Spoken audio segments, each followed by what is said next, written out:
Maksud kesederhanaan adalah bersikap tidak keterlaluan dalam membuat pertimbangan atau tindakan sama ada dari segi pemikiran, pertuturan atau perlakuan tanpa mengabaikan kepentingan diri dan juga orang lain.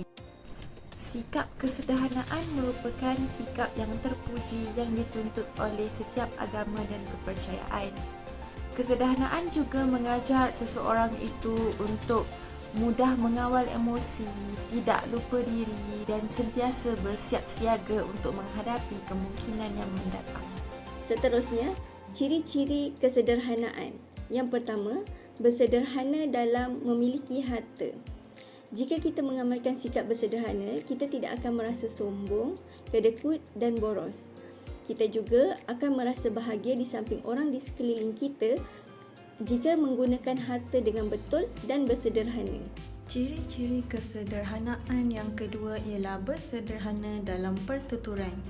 Yang pertama, kita hendaklah bercakap dengan nada suara yang lemah lembut dalam berkomunikasi. Selain itu, kita tidak seharusnya menyinggung perasaan orang lain dengan kata-kata kita. Akhirnya, kita perlulah memberi cadangan atau pandangan yang boleh mewujudkan hubungan yang baik sesama manusia. Ciri kesederhanaan yang ketiga adalah bersederhana dalam perlakuan. Kita hendaklah bersederhana dalam setiap apa jua yang kita lakukan. Contohnya, kita mestilah berbelanja mengikut kemampuan diri kita sendiri. Semasa berbelanja, kita harus mengutamakan keperluan berbanding dengan keinginan hidup kita.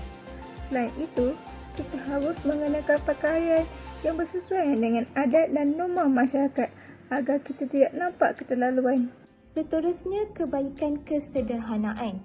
Pertama, melahirkan individu yang mengamalkan sikap berjimat-cermat dalam kehidupan seharian, seperti tidak boros ketika berbelanja, bercermat dalam penggunaan air dan juga elektrik, dan seterusnya menabung untuk masa depan.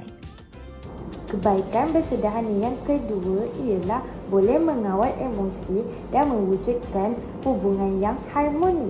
Hal ini dipercayai kerana mengawal emosi penting dalam memikul amanah dan tanggungjawab, sekaligus dapat memastikan kelancaran urusan profesional sesama rakan sekerja, terutamanya organisasi yang mempunyai ramai kaki tangan.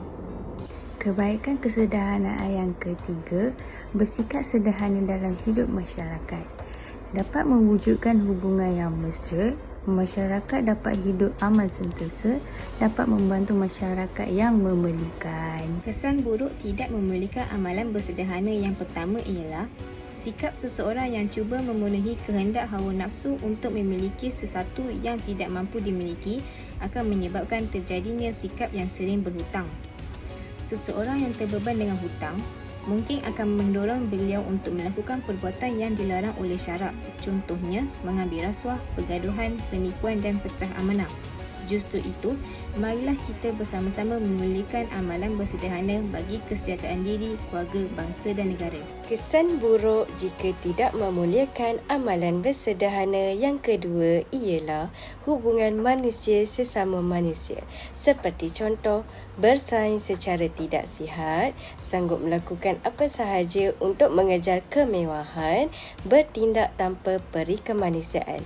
Selain itu, hubungan manusia dengan alam sekitar, seperti contoh, kualiti kehidupan manusia terjejas dan berlaku kemusnahan alam yang teruk. Akhir sekali, pupuk dan sematlah nilai kesederhanaan di dalam kehidupan masing-masing.